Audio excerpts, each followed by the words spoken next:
ನಮಸ್ಕಾರ. ನಿಮ್ಮ ರಾಶಿಗನುಗುಣವಾಗಿ 2024ರ ನಿಮ್ಮ ರಾಶಿ ಭವಿಷ್ಯ ಹೇಗಿದೆ ಎಂದು ತಿಳಿಯೋಣ. ನೀವು ಇನ್ನೂ ನಮ್ಮ ಯೂಟ್ಯೂಬ್ ಚಾನಲ್ ಅನ್ನು ಸಬ್ಸ್ಕ್ರೈಬ್ ಮಾಡ್ಕೊಂಡಿಲ್ಲ ಅಂದ್ರೆ ಈಗಲೇ ಕೆಳಗೆ ಕಾಣ್ತಿರೋ ಕೆಂಪು ಸಬ್ಸ್ಕ್ರೈಬ್ ಬಟನ್ ಅನ್ನು ಒತ್ತಿ. ಹಾಗೆ ಪಕ್ಕದಲ್ಲಿರೋ ಬೆಲ್ ಐಕಾನ್ ಕ್ಲಿಕ್ ಮಾಡಿದ್ರೆ ನಾವು ಹೊಸ ವಿಡಿಯೋ ಅಪ್ಲೋಡ್ ಮಾಡಿದಾಗ ನಿಮಗೆ ನೋಟಿಫಿಕೇಶನ್ ಬರುತ್ತೆ. ಮೇಷರಾಶಿ, ಈ ವರ್ಷ ನಿಮ್ಮ ಆಳುವ ಗ್ರಹವಾದ ಮಂಗಳ ನಿಮ್ಮ 9ನೇ ಮನೆಯಲ್ಲಿ ಧನು ಹಾಗೂ ಸೂರ್ಯನೊಂದಿಗೆ ಹೊಂದಿಕೆಯಾಗಿರುತ್ತದೆ. ಈ ಸಂಯೋಗವು ವಿಸ್ತೃತ ಪ್ರಯಾಣಗಳನ್ನು ಕೈಗೊಳ್ಳುವ ಸಾಮರ್ಥ್ಯವನ್ನು ಸೂಚಿಸುತ್ತದೆ. ಗಮನಾರ್ಹವಾಗಿ ನಿಮ್ಮ ಖ್ಯಾತಿಯಲ್ಲಿ ಏರಿಳಿತವನ್ನು ಕಾಣಬಹುದು. ಇದು ಬಹುಶಃ ಸಾಮಾಜಿಕ ಮನ್ನಣೆಗೆ ಕಾರಣವಾಗುತ್ತದೆ. ನಿಮ್ಮ ವ್ಯವಹಾರದ ಅನ್ವೇಷಣೆಗಳಲ್ಲಿ ಪ್ರಗತಿಯ ಧನಾತ್ಮಕ ಚಿಹ್ನೆಗಳು ಹೊರಹೊಮ್ಮುತ್ತವೆ. ನಿಮ್ಮ ಆರೋಗ್ಯದಲ್ಲೂ ಸಹ ಸುಧಾರಣೆಗಳನ್ನು ಕಾಣಬಹುದು. ವರ್ಷದ ಆರಂಭಿಕ ಹಂತದಲ್ಲಿ ಪರೋಪಕಾರಿ ಗುರುವು ನಿಮ್ಮ ಮೊದಲ ಮನೆಯಲ್ಲಿ ನೆಲೆಸುತ್ತಾನೆ. ನಿಮ್ಮ ಪ್ರೇಮ ಜೀವನ, ವೈವಾಹಿಕ ವ್ಯವಹಾರಗಳು, ವ್ಯಾಪಾರ ಪ್ರಯತ್ನಗಳು ಮತ್ತು ಆಧ್ಯಾತ್ಮಿಕ ಅನ್ವೇಷಣೆಗಳಿಗೆ ಬಲವನ್ನು ನೀಡುತ್ತದೆ. ಇದರಿಂದಾಗಿ ಈ ಕ್ಷೇತ್ರದಲ್ಲಿ ಅನುಕೂಲಕರ ಫಲಿತಾಂಶಗಳನ್ನು ಕಾಣಬಹುದು. ಮೇ 1ರ ನಂತರ ನಿಮ್ಮ 2ನೇ ಮನೆಗೆ ಗುರುವಿನ ಸಂಚಾರದಿಂದಾಗಿ ಆರ್ಥಿಕ ಬೆಳವಣಿಗೆ ಮತ್ತು ಸ್ಥಿರತೆಯ ಸಾಮರ್ಥ್ಯವನ್ನು ಸೂಚಿಸುತ್ತದೆ. ವರ್ಷದ ಆರಂಭದಲ್ಲಿ ರಾಜಯೋಗದಂತಹ ಶುಭ ಸೂಚನೆಗಳನ್ನು ಸಹ ಕಾಣಬಹುದು. ಅವಕಾಶಗಳನ್ನು ಸಂಪೂರ್ಣವಾಗಿ ಬಳಸಿಕೊಳ್ಳಲು ನಿಮ್ಮನ್ನು ಒತ್ತಾಯಿಸಲಾಗುತ್ತದೆ. ರಾಹು ನಿಮ್ಮ 12ನೇ ಮನೆಯಲ್ಲಿ ತಿಂಗಳಾದ್ಯಂತ ನೆಲೆಸುತ್ತಾನೆ. ಇದರ ಪರಿಣಾಮವಾಗಿ ನಿರಂತರ ವೆಚ್ಚಗಳು ಹೆಚ್ಚಾಗಬಹುದು. ಅದೇನೇ ಇದ್ದರೂ ಈ ವೆಚ್ಚಗಳನ್ನು ತಪ್ಪಿಸಬಹುದಾಗಿರುತ್ತದೆ. ಅವುಗಳನ್ನು ಪರಿಣಾಮಕಾರಿಯಾಗಿ ನಿರ್ವಹಿಸಲು ನಿಮ್ಮ ಪ್ರಯತ್ನ ಅಗತ್ಯವಿರುತ್ತದೆ. ಇನ್ನು ಪ್ರಣಯ ಸಂಬಂಧಗಳಲ್ಲಿ ತೊಡಗಿರುವ ಮೇಷರಾಶಿಯ ವ್ಯಕ್ತಿಗಳು ವರ್ಷದ ಪ್ರಾರಂಭದಲ್ಲಿ ಏರಿಳಿತಗಳನ್ನು ಕಾಣಬಹುದು. ಶನಿಯು ನಿಮ್ಮ ಪ್ರಣಯ ಬಂಧದ ಸತ್ಯಾಸತ್ಯತೆಯನ್ನು ಪರೀಕ್ಷಿಸಬಹುದು. ನಿಮ್ಮ ಸಂಬಂಧದಲ್ಲಿ ಪಾರದರ್ಶಕತೆಯನ್ನು ಕಾಪಾಡಿಕೊಳ್ಳುವ ಪ್ರಾಮುಖ್ಯತೆಯನ್ನು ಒತ್ತಿ ಹೇಳುತ್ತದೆ. ಒಂಟಿ ಜನರು ಈ ವರ್ಷದಲ್ಲಿ ಪ್ರೀತಿಯನ್ನು ಕಾಣಬಹುದು. ಆಗಸ್ಟ್ ಮತ್ತು ಅಕ್ಟೋಬರ್ ನಡುವಿನ ಅವಧಿಯು ನಿಮ್ಮ ಪ್ರಮುಖ ವ್ಯಕ್ತಿಯೊಂದಿಗೆ ಅನುಕೂಲಕರವಾದ ಸಂಬಂಧಗಳನ್ನು ಬೆಳೆಸುತ್ತದೆ. ಇನ್ನು ನಿಮ್ಮ ವೃತ್ತಿ ಜೀವನದ ಪಥದಲ್ಲಿ ಗಮನಾರ್ಹ ಬದಲಾವಣೆಗಳನ್ನು ಸಹ ಕಾಣಬಹುದು. ನಿಮ್ಮ 11ನೇ ಮನೆಯಲ್ಲಿ ಉಪಸ್ಥಿತನಿರುವ 10ನೇ ಮನೆಯ ಅಧಿಪತಿಯಾದ ಶನಿಯ ಪ್ರಭಾವವು ನಿಮ್ಮ ವೃತ್ತಿಪರ ಜೀವನದಲ್ಲಿ ಸ್ಥಿರತೆಯನ್ನು ಉಂಟುಮಾಡುತ್ತದೆ ಮತ್ತು ಗಮನಾರ್ಹ ಪ್ರಗತಿಗೆ ಭವಿಷ್ಯವನ್ನು ನೀಡುತ್ತದೆ. ವಿದ್ಯಾರ್ಥಿಗಳು ವೇಗವಾಗಿ ಅರಿವಿನ ಬೆಳವಣಿಗೆಗೆ ಸಾಕ್ಷಿಯಾಗುತ್ತಾರೆ. ಇದು ಶೈಕ್ಷಣಿಕ ಯಶಸ್ಸಿಗೆ ಕಾರಣವಾಗಬಹುದು. ಗುರುವಿನ ಮಾರ್ಗದರ್ಶನವು ನಿಮ್ಮ ವರ್ಧಿತ ಕಲಿಕೆಯ ಅನುಭವಕ್ಕೆ ಕೊಡುಗೆ ನೀಡುತ್ತದೆ. ಸಾಮರಸ್ಯ ಮೇಲುಗೈ ಸಾಧಿಸುವುದರೊಂದಿಗೆ ಕುಟುಂಬ ಜೀವನ ಸಕಾರಾತ್ಮಕ ಟಿಪ್ಪಣಿಯಲ್ಲಿ ಪ್ರಾರಂಭವಾಗುತ್ತದೆ. ಆದಾಗ್ಯೂ ವರ್ಷವು ಮುಂದುವರೆದಂತೆ ನಿಮ್ಮ ಹೆತ್ತವರ ಆರೋಗ್ಯದ ಕಡೆಗೆ ಗಮನವು ಅತ್ಯಗತ್ಯವಾಗಿರುತ್ತದೆ. ವರ್ಷದ ಆರಂಭವು ವೈವಾಹಿಕ ಸಂಬಂಧಗಳಿಗೆ ಭರವಸೆಯನ್ನು ಸಹ ನೀಡುತ್ತದೆ. ಅವಿವಾಹಿತ ವ್ಯಕ್ತಿಗಳು ವೈವಾಹಿಕ ಜೀವನಕ್ಕೆ ಕಾಲಿಡಬಹುದು. ಹಣಕಾಸಿನ ಪರಿಸ್ಥಿತಿಗಳು ಏರುಪೇರಾಗಬಹುದಾದರೂ ವ್ಯಾಪಾರದ ಪ್ರಯತ್ನಗಳಲ್ಲಿ ಹೊಸ ಮೈಲುಗಲ್ಲುಗಳನ್ನು ಸಾಧಿಸಬಹುದೆಂದು ಸೂಚಿಸುತ್ತದೆ. ಸಾಂದರ್ಭಿಕವಾಗಿ ಅನಗತ್ಯ ವೆಚ್ಚಗಳು ಸಹ ಉಂಟಾಗಬಹುದು. ಆರೋಗ್ಯದ ಫಲಿತಾಂಶಗಳು ಮಿಶ್ರಿತವಾಗಿರುತ್ತದೆ. ಗುರುಗ್ರಹದ ಪ್ರಭಾವವು ಸವಾಲುಗಳಿಂದ ರಕ್ಷಣೆ ನೀಡುತ್ತದೆ. ರಾಹು, ಕೇತು ಮತ್ತು ಇತರ ಗ್ರಹಗಳ ಪ್ರಭಾವವು ರಕ್ತ ಸಂಬಂಧಿತ ಸಮಸ್ಯೆ, ತಲೆನೋವು ಮತ್ತು ಸಣ್ಣ ಕಾಯಿಲೆಗಳಂತಹ ವಿರಳ ಆರೋಗ್ಯ ಸಮಸ್ಯೆಗಳಿಗೆ ಕಾರಣವಾಗಬಹುದು. ವೃಷಭ ರಾಶಿ, 2024ರ ಆರಂಭದಲ್ಲಿ ಗುರುವು ನಿಮ್ಮ 12ನೇ ಮನೆಯಲ್ಲಿ ಇರುತ್ತಾನೆ. ಇದರಿಂದಾಗಿ ನಿಮ್ಮ ಖರ್ಚುಗಳು ಹೆಚ್ಚಾಗಬಹುದು. ಆದಾಗ್ಯೂ ನೈತಿಕ ಮತ್ತು ನೀತಿವಂತ ಕ್ರಿಯೆಗಳಿಗೆ ನಿಮ್ಮ ಬದ್ಧತೆ ಸಿದ್ಧವಾಗಿರುತ್ತದೆ. ಮೇ 1ರಿಂದ ಗುರುವು ನಿಮ್ಮ ರಾಶಿಗೆ ಪರಿವರ್ತನೆಯಾಗುತ್ತದೆ. ಬಹುಶಃ ಈ ಕಾಲವು ಸಮಸ್ಯೆಗಳನ್ನು ನಿವಾರಿಸಬಹುದು. ಆದರೂ ನೀವು ನಿಮ್ಮ ಆರೋಗ್ಯದ ಮೇಲೆ ಹೆಚ್ಚಿನ ಗಮನ ಕೊಡಬೇಕು. ವರ್ಷದುದ್ದಕ್ಕೂ ಲಾಭದಾಯಕ ಶನಿಯು ನಿಮ್ಮ 10ನೇ ಮನೆಯಲ್ಲಿ ನೆಲೆಸುತ್ತಾನೆ. ಶ್ರದ್ಧೆಯ ಪ್ರಯತ್ನಗಳನ್ನು ಪ್ರೋತ್ಸಾಹಿಸುತ್ತಾನೆ. ಈ ಸಮರ್ಪಣೆಯು ಸಕಾರಾತ್ಮಕ ಫಲಿತಾಂಶಗಳನ್ನು ನೀಡುತ್ತದೆ ಮತ್ತು ಅದೃಷ್ಟ ನಿಮ್ಮ ಕರ್ಮದ ಪರಸ್ಪರ ಕ್ರಿಯೆಯು ನಿಮ್ಮ ವೃತ್ತಿ ಜೀವನದಲ್ಲಿ ಪ್ರಗತಿಯನ್ನು ಉಂಟು ಮಾಡಬಹುದು. ನಿಮ್ಮ ವೃತ್ತಿಪರ ಪ್ರಯಾಣವು ಪ್ರಗತಿಯನ್ನು ಕಾಣುವ ಸಾಧ್ಯತೆ ಇದೆ ಮತ್ತು ವರ್ಷವಿಡೀ ನಿಮ್ಮ 11ನೇ ಮನೆಯಲ್ಲಿ ರಾಹುವಿನ ಉಪಸ್ಥಿತಿಯು ನಿಮ್ಮ ಆಸೆಗಳನ್ನು ಈಡೇರಿಸುವುದನ್ನು ಸೂಚಿಸುತ್ತಿದೆ. ನಿಮ್ಮ ಸಾಮಾಜಿಕ ವಲಯದ ವಿಸ್ತರಣೆ ಮತ್ತು ಸ್ವಯಂ ಭರವಸೆಯ ಉತ್ತೇಜನದೊಂದಿಗೆ ನಿಮ್ಮ ಸಾಮಾಜಿಕ ಸ್ಥಾನಮಾನವು ಏರಲಿದೆ. ಆದಾಗ್ಯೂ ಈ ವರ್ಷದ ಆರಂಭದಲ್ಲಿ ಪ್ರಣಯ ಸಂಬಂಧಗಳಲ್ಲಿ ಸಂಭವನೀಯ ಏರಿಳಿತಗಳ ಬಗ್ಗೆ ಎಚ್ಚರಿಕೆ ವಹಿಸುವುದು ಉತ್ತಮ. ವರ್ಷ ಉದ್ದಕ್ಕೂ ಕೇತು ನಿಮ್ಮ 5ನೇ ಮನೆಯಲ್ಲಿ ನೆಲೆಸಿರುತ್ತಾನೆ. ಇದು ನಿಮ್ಮ ಪ್ರೀತಿ ಪಾತ್ರರನ್ನು ಸಂಪೂರ್ಣವಾಗಿ ಅರ್ಥ ಮಾಡಿಕೊಳ್ಳುವಲ್ಲಿ ಸವಾಲುಗಳಿಗೆ ಕಾರಣವಾಗಬಹುದು. ಇದು ಸಂಬಂಧದ ಸಂಕೀರ್ಣತೆಗೆ ಕಾರಣವಾಗುತ್ತದೆ. ಶುಕ್ರನ ಸ್ಥಾನದಿಂದಾಗಿ ನಿಮ್ಮ ಸಂಬಂಧಗಳನ್ನು ಉಳಿಸಿಕೊಳ್ಳಲು ಸಹಾಯವಾಗುತ್ತದೆ. ಈ ಸಂಪರ್ಕಗಳನ್ನು ಅರ್ಥ ಮಾಡಿಕೊಳ್ಳುವ ಪ್ರಾಮುಖ್ಯತೆಯನ್ನು ಒತ್ತಿ ಹೇಳುತ್ತದೆ. ನಿಮ್ಮ ವೃತ್ತಿಪರ ಕ್ಷೇತ್ರದಲ್ಲಿ ನಿಮ್ಮ ಶ್ರದ್ಧೆಯು ಫಲ ನೀಡುವುದರಿಂದ ನೀವು ತೃಪ್ತಿಕರ ಮತ್ತು ಆಶಾವಾದಿ ಫಲಿತಾಂಶಗಳಿಗೆ ಸಿದ್ಧರಾಗಿರುವಿರಿ. ಈ ವರ್ಷ ವಿಶೇಷವಾಗಿ ಮಾರ್ಚ್, ಏಪ್ರಿಲ್ ಮತ್ತು ಡಿಸೆಂಬರ್ ತಿಂಗಳಲ್ಲಿ ಪ್ರಗತಿಯ ಉತ್ತೇಜಕ ಚಿಹ್ನೆಗಳು ಸ್ಪಷ್ಟವಾಗಿ ಕಂಡುಬರುತ್ತಿವೆ. ವಿದ್ಯಾರ್ಥಿಗಳು ಶೈಕ್ಷಣಿಕ ಅಡೆತಡೆಗಳನ್ನು ಎದುರಿಸಬಹುದಾದರೂ ನಿರ್ದಿಷ್ಟ ವಿಷಯಗಳ ಆಳವಾದ ಗ್ರಹಿಕೆಯನ್ನು ಅವರು ನಿರೀಕ್ಷಿಸಬಹುದು. ಆರ್ಥಿಕವಾಗಿ ನಿಮ್ಮ ಲಾಭಗಳು ಮುಂದುವರಿಯುತ್ತವೆ. ಇದು ದೃಢವಾದ ಆರ್ಥಿಕ ಸ್ಥಿತಿಯನ್ನು ಖಚಿತಪಡಿಸುತ್ತದೆ. ನಿಗೂಢ ಸಂಪತ್ತನ್ನು ಸಂಗ್ರಹಿಸುವ ಅವಕಾಶಗಳು ಆರಂಭದಲ್ಲಿ ಉದ್ಭವಿಸಬಹುದಾದರೂ ಖರ್ಚುಗಳು ಕೂಡ ಮುಂದುವರಿಯುತ್ತದೆ. ಕೌಟುಂಬಿಕ ಜೀವನವಾಗಿ ವರ್ಷದ ಪ್ರಾರಂಭವು ಉತ್ತಮವಾಗಿರುತ್ತದೆ. ವರ್ಷದ ಅಂತ್ಯದ ಕಡೆಗೆ ನಿಮ್ಮ ಪೋಷಕರಿಗೆ ಸಂಭಾವ್ಯ ಆರೋಗ್ಯ ಕಾಳಜಿಗಳ ಹೊರತಾಗಿಯೂ ವೈವಾಹಿಕ ಸಂಬಂಧಗಳಲ್ಲಿ ನಿಮ್ಮ ಸಂಗಾತಿಯ ಹೆಚ್ಚಿನ ದೈಹಿಕ ಸವಾಲುಗಳನ್ನು ಎದುರಿಸಬಹುದು. ವರ್ಷದ ಆರಂಭವು 7ನೇ ಮನೆಯಲ್ಲಿ ಬುಧ ಮತ್ತು ಶುಕ್ರ, 12ನೇ ಮನೆಯಲ್ಲಿ ಗುರು, 10ನೇ ಮನೆಯಲ್ಲಿ ಶನಿ ಮತ್ತು 11ನೇ ಮನೆಯಲ್ಲಿ ರಾಹುವನ್ನು ಕಾಣಬಹುದು. ವ್ಯಾಪಾರ ವ್ಯವಹಾರಗಳಿಗೆ ಅನುಕೂಲಕರ ವಾತಾವರಣವನ್ನು ಇದು ಸೃಷ್ಟಿಸುತ್ತದೆ. ಆರೋಗ್ಯದ ದೃಷ್ಟಿಕೋನದಿಂದ ವರ್ಷದ ಆರಂಭವು ಕೆಲವು ದುರ್ಬಲತೆಯನ್ನು ಪ್ರದರ್ಶಿಸಬಹುದು. ಇನ್ನು 5ನೇ ಮನೆಯಲ್ಲಿ ಕೇತು, 12ನೇ ಮನೆಯಲ್ಲಿ ಗುರು, 8ನೇ ಮನೆಯಲ್ಲಿ ಮಂಗಳ ಮತ್ತು 12ನೇ ಮನೆಯಲ್ಲಿ ಸೂರ್ಯನ ಉಪಸ್ಥಿತಿಯು ಕೆಲವು ಆರೋಗ್ಯ ಸಮಸ್ಯೆಗಳನ್ನು ನೀಡಬಹುದು. ಅದೇನೇ ಇದ್ದರೂ ವರ್ಷವು ಮುಂದುವರೆದಂತೆ ಕ್ರಮೇಣ ಆರೋಗ್ಯ ಸುಧಾರಿಸುತ್ತದೆ. ಮಿಥುನ ರಾಶಿ ಈ ವರ್ಷ ನಿಮಗೆ ಅನುಕೂಲಕರ ಆರಂಭವನ್ನು ಸೂಚಿಸುತ್ತದೆ. 11ನೇ ಮನೆಯಲ್ಲಿ ಗುರುವಿನ ಉಪಸ್ಥಿತಿಯು ಯಶಸ್ಸನ್ನು ನೀಡುತ್ತದೆ. ನಿಮ್ಮ ಆರ್ಥಿಕ ಸ್ಥಿತಿಯನ್ನು ಗಮನಾರ್ಹವಾಗಿ ಹೆಚ್ಚಿಸುತ್ತದೆ. ಪ್ರೀತಿಯ ವಿಷಯಗಳಲ್ಲಿ ಪ್ರೀತಿಯ ಪ್ರಯತ್ನಗಳು ಪ್ರವರ್ಧಮಾನಕ್ಕೆ ಬರುತ್ತವೆ ಮತ್ತು ವೈವಾಹಿಕ ಸಂಬಂಧಗಳಲ್ಲಿನ ಸಮಸ್ಯೆಗಳು ಕಡಿಮೆಯಾಗುವ ನಿರೀಕ್ಷೆಯೂ ಇದೆ. ಅದೃಷ್ಟದ ಮನೆಯಲ್ಲಿ ಅದೃಷ್ಟದ ಅಧಿಪತಿಯಾದ ಶನಿಯ ಉಪಸ್ಥಿತಿಯು ನಿಮ್ಮ ಅದೃಷ್ಟ ಹೆಚ್ಚಾಗಲು ಕೊಡುಗೆ ನೀಡುತ್ತದೆ. ಇದು ಬಾಕಿ ಉಳಿದಿರುವ ವಿಷಯಗಳ ಪರಿಹಾರಕ್ಕೆ ಮತ್ತು ನಿರಂತರ ಸಾಧನೆಗಳಿಗೆ ಕಾರಣವಾಗುತ್ತದೆ. ಸಮಾಜದಲ್ಲಿ ನಿಮ್ಮ ಖ್ಯಾತಿಯನ್ನು ಹೆಚ್ಚಿಸುತ್ತದೆ. ನಿಮ್ಮ 10ನೇ ಮತ್ತು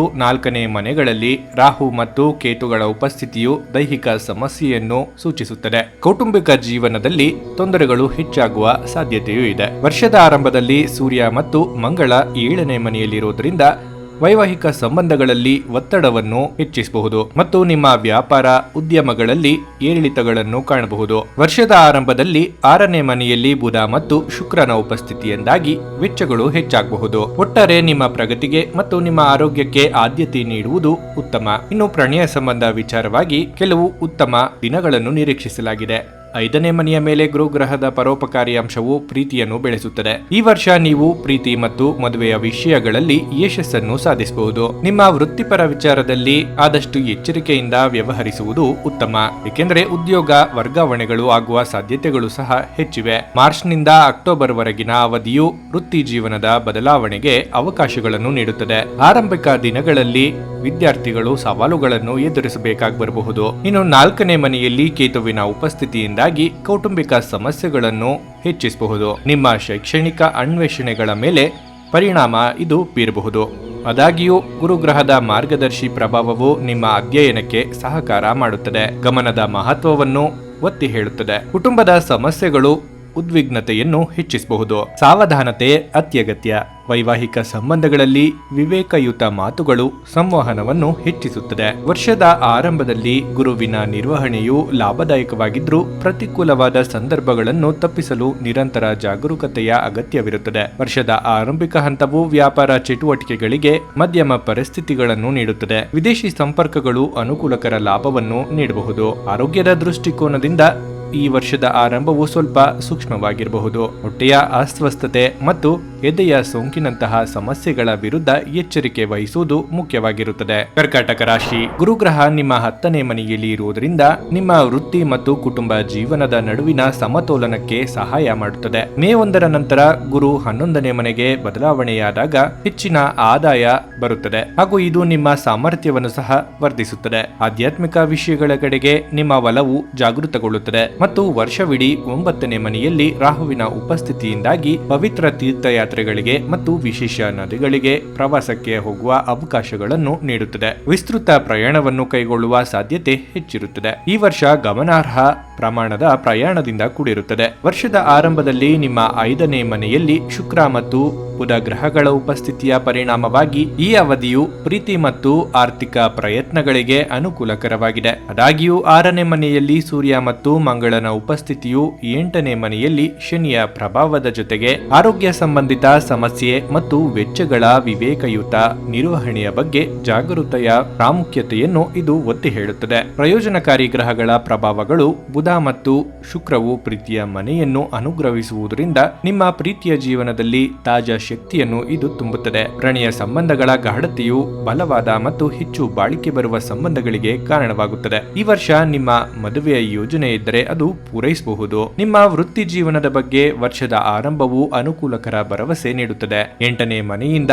10ನೇ ಮನೆಯವರೆಗೆ ಶನಿಯ ದೃಷ್ಟಿಯು ಕೆಲಸ ಸಂಬಂಧಿತ ಒತ್ತಡಗಳನ್ನು ತೀವ್ರಗೊಳಿಸಬಹುದು. ಆದರೆ ನಿಮ್ಮ ಪರಿಶ್ರಮದ ಪ್ರಯತ್ನಗಳು ಫಲಪ್ರದವಾಗುತ್ತವೆ. ಗಮನಾರ್ಹವಾದ ಬಡ್ತಿಗಳಿಗೆ ಬಾಗಿಲು ತೆರೆಯುವ ಸಾಧ್ಯತೆ ಇದೆ. ಮೇ 1ರಂದು 11ನೇ ಮನೆಗೆ ಗುರುವು ಬರುವುದರಿಂದ ಸಹೋದ್ಯೋಗಿಗಳೊಂದಿಗೆ ಸುಧಾರಿತ ಸಂಬಂಧವನ್ನು ಸೂಚಿಸುತ್ತದೆ ಹಾಗೂ ಮಧ್ಯಂತರ ವೃತ್ತಿಪರ ಲಾಭಗಳಿಗೆ ಕಾರಣವಾಗುತ್ತದೆ. ವರ್ಷದ ಆರಂಭಿಕ ತಿಂಗಳುಗಳು ವಿದ್ಯಾರ್ಥಿಗಳಿಗೆ ಉತ್ತಮವಾಗಿರುತ್ತವೆ. ಬುಧ ಮತ್ತು ಶುಕ್ರನ ಮಂಗಳಕರ ಪ್ರಭಾವಗಳಿಂದ ತುಂಬಿರುತ್ತದೆ. ಜೊತೆಗೆ 2ನೇ ಮತ್ತು 4ನೇ ಮನೆಗಳ ಮೇಲೆ ಗುರುವಿನ ವಿಶೇಷ ಅಂಶವು ಶೈಕ್ಷಣಿಕ ಉತ್ಕೃಷ್ಟತೆಯನ್ನು ಘೋಷಿಸುತ್ತದೆ. ಮೇ, ಆಗಸ್ಟ್, ನವೆಂಬರ್ ಮತ್ತು ಡಿಸೆಂಬರ್ ತಿಂಗಳುಗಳು ಅಸಾಧಾರಣ ಅವಕಾಶಗಳನ್ನು ತರಲು ಸಿದ್ಧವಾಗಿವೆ. ಸ್ಪರ್ಧಾತ್ಮಕ ಪರೀಕ್ಷೆಗಳಲ್ಲಿ ವಿಜಯ ನಿಮ್ಮದಾಗುತ್ತದೆ. ಕುಟುಂಬ ಜೀವನವು ಅನುಕೂಲಕರವಾಗಿರುತ್ತದೆ. ಗುರುಗ್ರಹದ ಹಿತಚಿಂತಕ ಪ್ರಭಾವದಿಂದ ಹಿರಿಯ ಕುಟುಂಬ ಸದಸ್ಯರಿಂದ ಬೆಂಬಲ ಸಿಗುತ್ತದೆ. ಒಡ ಹುಟ್ಟಿದವರು ಪ್ರೋತ್ಸಾಹದ ಆಧಾರ ಸ್ತಂಭವಾಗುತ್ತಾರೆ. ಆದರೂ ನಿಮ್ಮ ತಂದೆ ಮತ್ತು ಒಡ ಹುಟ್ಟಿದವರನ್ನು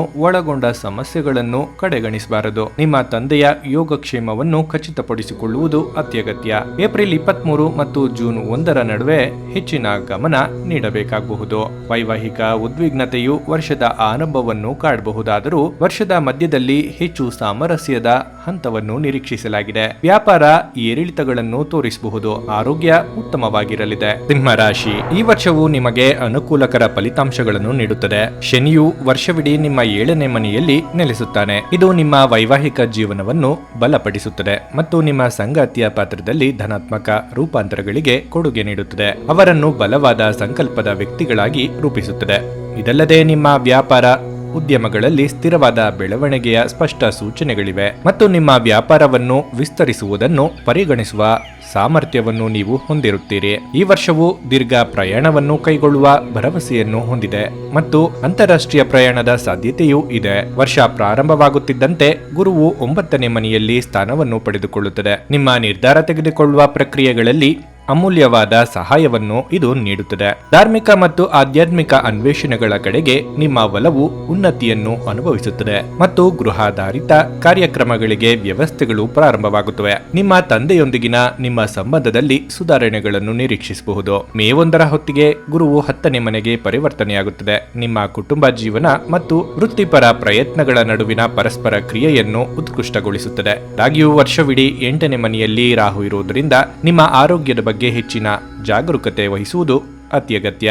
ಇನ್ನು ನಿಮ್ಮ ಪ್ರಣಯ ಕ್ಷೇತ್ರದಲ್ಲಿ ಕೆಲವು ಸವಾಲುಗಳು ಬರಬಹುದು ಎಂದು ಮುನ್ಸೂಚಿಸುತ್ತದೆ. 5ನೇ ಮನೆಯಲ್ಲಿ ಸೂರ್ಯ ಮತ್ತು ಮಂಗಳನ ಸ್ಥಾನದೊಂದಿಗೆ ನಿಮ್ಮ ಪ್ರೇಮ ಜೀವನದಲ್ಲಿ ಅಡಚಣೆಗಳು ಉಂಟಾಗಬಹುದು. ಅದೇನೇ ಇದ್ದರೂ 9ನೇ ಮನೆಯಿಂದ ಗುರುಗ್ರಹದ ಪ್ರಭಾವವು ಕ್ರಮೇಣ ಸಾಮರಸ್ಯವನ್ನು ಪುನಃ ಸ್ಥಾಪಿಸುತ್ತದೆ. ಇದು ನಿಮ್ಮ ಸಂಬಂಧಗಳನ್ನು ಬಲಪಡಿಸಲು ಅನುವು ಮಾಡಿಕೊಡುತ್ತದೆ. ವೃತ್ತಿ ಜೀವನದಲ್ಲಿ ಯಶಸ್ಸು ಕೈಗೆಟುಕುವಂತಿದೆ ಮತ್ತು ವ್ಯಾಪಾರ ಉದ್ಯಮಗಳಲ್ಲಿರುವವರಿಗೆ ಈ ವರ್ಷ ಫಲಪ್ರದವಾಗಿರುತ್ತದೆ. ಇನ್ನು ವರ್ಷದ ಆರಂಭಿಕ ಹಂತವು ವಿದ್ಯಾರ್ಥಿಗಳಿಗೆ ಕೆಲವು ತೊಂದರೆಗಳಿಂದ ಕೂಡಿರಬಹುದು. ನಿಮ್ಮ ಗಮನವು ನಿಮ್ಮ ಶೈಕ್ಷಣಿಕ ಅಭ್ಯಾಸಗಳ ಮೇಲೆ ಸ್ಥಿರವಾಗಿರುತ್ತದೆ. ಕಲಿಯಲು ನಿಜವಾದ ಉತ್ಸಾಹವಿರುತ್ತದೆ. ಆದಾಗ್ಯೂ ಕೆಲವು ಗ್ರಹಗಳ ಪ್ರಭಾವವು ನಿಮ್ಮ ಮೇಲೆ ಪರಿಣಾಮ ಬೀರಬಹುದು ಮತ್ತು ನಿಮ್ಮ ಪರಿಸರದಲ್ಲಿ ಬದಲಾವಣೆ ತರಬಹುದು. ನಿಮ್ಮ ಅಧ್ಯಯನದಲ್ಲಿ ಸಂಭಾವ್ಯ ಅಡಚಣೆಗಳನ್ನು ಉಂಟು ಮಾಡಬಹುದು. ವರ್ಷದ ಆರಂಭವು ಕೌಟುಂಬಿಕ ಜೀವನಕ್ಕೆ ಫಲಿತಾಂಶಗಳ ಮಿಶ್ರಣವನ್ನು ನೀಡುತ್ತದೆ. ಕೌಟುಂಬಿಕ ಸಾಮರಸ್ಯಕ್ಕೆ ಅಡ್ಡಿ ಬರುವುದರಿಂದ ಸಂಬಂಧಗಳನ್ನು ಎಚ್ಚರಿಕೆಯಿಂದ ನಿಭಾಯಿಸಿ. ವರ್ಷದ ಆರಂಭವು ನಿಮ್ಮ ವೈವಾಹಿಕ ಜೀವನಕ್ಕೆ ಅನುಕೂಲಕರವಾಗಿರುತ್ತದೆ. ಜೀವನ ಸಂಗಾತಿ ತಮ್ಮ ಪಾತ್ರಗಳು ಮತ್ತು ಜವಾಬ್ದಾರಿಗಳನ್ನು ಶ್ರದ್ಧೆಯಿಂದ ಸ್ವೀಕರಿಸುತ್ತಾರೆ. ಆರ್ಥಿಕವಾಗಿ ಈ ವರ್ಷ ಏರಿಳಿತಗಳಿಂದ ಕೂಡಿರುತ್ತದೆ. 8ನೇ ಮನೆಯಲ್ಲಿ ರಾಹುವಿನ ಉಪಸ್ಥಿತಿಯು ಅನಗತ್ಯ ಖರ್ಚುಗಳನ್ನು ಪ್ರಚೋದಿಸಬಹುದು. ನಿಮ್ಮ ಗಳಿಕೆಯನ್ನು ಹೆಚ್ಚಿಸುವುದರ ಮೇಲೆ ಗಮನ ಕೇಂದ್ರೀಕರಿಸುವುದು ಉತ್ತಮ. ಇನ್ನು ಆರೋಗ್ಯದ ವಿಚಾರವಾಗಿ ವರ್ಷದ ಆರಂಭದಲ್ಲಿ ಸ್ವಲ್ಪ ದುರ್ಬಲತೆಯನ್ನು ಅನುಭವಿಸಬಹುದು. 5ನೇ ಮನೆಯಲ್ಲಿ ಸೂರ್ಯ, 7ನೇ ಮನೆಯಲ್ಲಿ ಮಂಗಳ, 8ನೇ ಮನೆಯಲ್ಲಿ ಶನಿ ಮತ್ತು 12ನೇ ಮನೆಯಲ್ಲಿ ರಾಹುವಿರುವುದರಿಂದ ಉತ್ತಮ ಆರೋಗ್ಯ ಅಭ್ಯಾಸಗಳನ್ನು ಪೋಷಿಸುವುದು ಅನಿವಾರ್ಯವಾಗುತ್ತದೆ. ದೈಹಿಕ ಕಾಯಿಲೆಗಳು ಹಠಾತ್ ಬರುವ ಸಾಧ್ಯತೆಗಳು ಇವೆ. ಆದ್ದರಿಂದ ಯಾವುದೇ ರೀತಿಯ ನಿರ್ಲಕ್ಷ್ಯವನ್ನು ತಪ್ಪಿಸಿ. ಕನ್ಯಾ ರಾಶಿ, ಗ್ರಹಗಳ ಸ್ಥಾನದಿಂದಾಗಿ ನಿಮ್ಮ ಆರೋಗ್ಯವು ಈ ವರ್ಷ ವಿಶೇಷ ಗಮನವನ್ನು ಬಯಸುತ್ತದೆ. ವರ್ಷದ ಪ್ರಾರಂಭದಲ್ಲಿ ಶನಿಯು ನಿಮ್ಮ 6ನೇ ಮನೆಯಲ್ಲಿ ಇರುವುದರಿಂದ ಅದರ ಪ್ರಭಾವವನ್ನು ನಿಮ್ಮ 8ನೇ ಮತ್ತು 12ನೇ ಮನೆಗಳಿಗೆ ಉಂಟಾಗುತ್ತದೆ. ಇದರಿಂದಾಗಿ ಕೆಲವು ಆರೋಗ್ಯ ಸಂಬಂಧಿತ ಸವಾಲುಗಳಿಗೆ ಈ ವರ್ಷ ಕಾರಣವಾಗಬಹುದು. ಆದರೂ ಶನಿಯ ಸ್ಥಾನದಿಂದಾಗಿ ಆರೋಗ್ಯ ನಿರ್ವಹಣೆಯಲ್ಲಿ ಇದು ಸಹಾಯವನ್ನು ನೀಡುತ್ತದೆ. ಸಮತೋಲಿತ ಮತ್ತು ಶಿಸ್ತಿನ ಜೀವನ ಶೈಲಿಯನ್ನು ಪೋಷಿಸುವುದು ಮತ್ತು ಸಕಾರಾತ್ಮಕ ದೈನಂದಿನ ದಿನಚರಿಗಳಿಗೆ ಅಂಟಿಕೊಳ್ಳುವುದು ನಿಮ್ಮ ಎಲ್ಲ ಅನ್ವೇಷಣೆಗಳಲ್ಲಿ ಯಶಸ್ಸಿಗೆ ದಾರಿ ಮಾಡಿಕೊಡುತ್ತದೆ. ಶನಿಯ ಸ್ಥಾನವು ಗಮನಾರ್ಹವಾದ ವೃತ್ತಿ ಸಾಧನೆಗಳ ಸಾಮರ್ಥ್ಯವನ್ನು ಹೊಂದಿದೆ.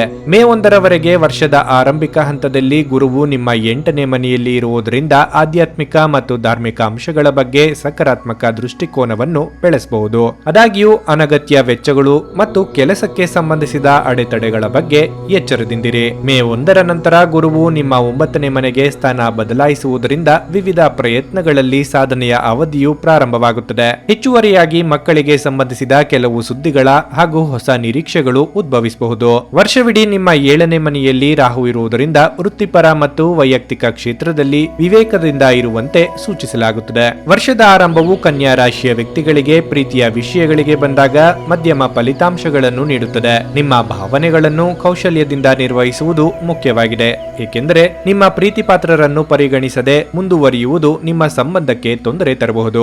ವರ್ಷಾರಂಭದಲ್ಲಿ ಸೂರ್ಯ ಮತ್ತು ಮಂಗಳನ ಪ್ರಭಾವಗಳು ನಿಮ್ಮ 4ನೇ ಮನೆಯ ಮೇಲೆ ಬೀರುವುದರಿಂದ ನಿಮ್ಮ ಪ್ರಣಯ ಜೀವನದಲ್ಲಿ ಏರಿಳಿತವನ್ನು ಉಂಟು ಮಾಡುವ ಕೆಲವು ಕೌಟುಂಬಿಕ ಉದ್ವೇಗಗಳನ್ನು ಅನುಭವಿಸಬೇಕಾಗಬಹುದು. ವರ್ಷದ ಆರಂಭಿಕ ಹಂತದಲ್ಲಿ 3ನೇ ಮನೆಯಲ್ಲಿ ಬುಧ ಮತ್ತು ಶುಕ್ರನ ಸ್ಥಾನದಿಂದಾಗಿ ಸ್ನೇಹಿತರೊಂದಿಗೆ ಸಾಮರಸ್ಯದ ಸಂಪರ್ಕವನ್ನು ಸುಗಮಗೊಳಿಸುತ್ತದೆ ಮತ್ತು ನೀವು ಯಾರೊಂದಿಗಾದರೂ ಹೊಸ ಸಂಬಂಧವನ್ನು ಬೆಳೆಸುವ ಸಾಧ್ಯತೆಯೂ ಇದೆ. ಶನಿಯು ಅನುಕೂಲಕರ ಸ್ಥಾನದಲ್ಲಿರುವುದರಿಂದ ಮತ್ತು ವರ್ಷದ ಪ್ರಾರಂಭದಲ್ಲಿ ಸೂರ್ಯ ಮತ್ತು ಮಂಗಳನ ಸಂಯೋಜಿತ ಪರಿಣಾಮದೊಂದಿಗೆ ವೃತ್ತಿಪರ ಪರಿಸ್ಥಿತಿಗಳು ಅನುಕೂಲಕರವಾಗಿರುತ್ತದೆ. ಆದರೂ ಯಾವುದೇ ರೀತಿಯ ಅನವಶ್ಯಕ ಮಾತುಗಳನ್ನು ತೊಡಗಿಸಿಕೊಳ್ಳುವುದರಿಂದ ದೂರವಿರಿ. ವ್ಯಾಪಾರದಲ್ಲಿ ರಾಹುವಿನ ಮಾರ್ಗದರ್ಶನವು ನಿಮ್ಮನ್ನು ಯಶಸ್ಸಿನತ್ತ ಕೊಂಡೊಯ್ಯಬಹುದಾದರೂ ಶಾರ್ಟ್ಕಟ್ಗಳು ಮತ್ತು ಹಠಾತ್ ನಿರ್ಧಾರಗಳ ಆಕರ್ಷಣೆಯನ್ನು ತಪ್ಪಿಸಿ. ಚಿಂತನಶೀಲ ವಿಧಾನವು ನಿಮ್ಮ ವ್ಯವಹಾರದ ಪ್ರಯತ್ನಗಳಲ್ಲಿ ಪ್ರಗತಿ ತರಬಹುದು. ನಿಮ್ಮ ಅಧ್ಯಯನದಲ್ಲಿ ನೀವು ದೃಢವಾಗಿರುವುದರಿಂದ ಗಣನೀಯ ಪ್ರಯತ್ನದ ಫಲವಾಗಿ ವರ್ಷದ ಆರಂಭವು ವಿದ್ಯಾರ್ಥಿಗಳಿಗೆ ಭರವಸೆ ನೀಡುತ್ತದೆ. ಈ ವರ್ಷ ಸ್ಪರ್ಧಾತ್ಮಕ ಪರೀಕ್ಷೆಗಳಲ್ಲಿ ಗೆಲುವು ಸಾಧಿಸಬಹುದು. ಕುಟುಂಬ ಜೀವನವು ಆರಂಭಿಕ ಹಂತದಲ್ಲಿ ದುರ್ಬಲತೆಯನ್ನು ಪ್ರದರ್ಶಿಸಬಹುದು. ನಿಮ್ಮ ತಾಯಿಯ ಯೋಗಕ್ಷೇಮವು ಕಳವಳಕಾರಿಯಾಗಬಹುದು. ನಿಮ್ಮ ಹೊರಹುಟ್ಟಿದವರ ಕಡೆಗೆ ನೀವು ಪ್ರೀತಿಯ ಮನೋಭಾವವನ್ನು ಪ್ರದರ್ಶಿಸುವ ಸಾಧ್ಯತೆ ಇದೆ. ವೈವಾಹಿಕ ವಿಷಯಗಳಲ್ಲಿ ರಾಹು ಮತ್ತು ಕೇತುಗಳ ಸ್ಥಾನವು ತೊಡಕುಗಳನ್ನು ತೀವ್ರಗೊಳಿಸುತ್ತದೆ. 6ನೇ ಮತ್ತು 8ನೇ ಮನೆಗಳ ಮೇಲಿನ ಪ್ರಭಾವವಿರುವುದರಿಂದ ನಿಮ್ಮ ಸಂಗಾತಿಯ ಆರೋಗ್ಯದ ಮೇಲೆ ಗಮನ ಕೇಂದ್ರೀಕರಿಸಿ ಮತ್ತು ಅವರೊಂದಿಗೆ ಸಕಾರಾತ್ಮಕ ಸಂಬಂಧವನ್ನು ಬೆಳೆಸಲು ಸಹಾಯ ನೀಡಲಾಗುತ್ತದೆ. ಗ್ರಹಗಳ ಪ್ರಭಾವಗಳಿಂದ ನಿಮ್ಮ ವ್ಯವಹಾರಗಳಲ್ಲಿ ಧನಾತ್ಮಕ ಬೆಳವಣಿಗೆಯಾಗುತ್ತದೆ. ಹಣಕಾಸಿನ ಪ್ರಗತಿಗೆ ದಾರಿ ಮಾಡಿಕೊಡಲು ಅನಗತ್ಯ ವೆಚ್ಚಗಳನ್ನು ಕಡಿಮೆ ಮಾಡುವ ಮೂಲಕ ಜಾಗ್ರತೆ ವಹಿಸಿ.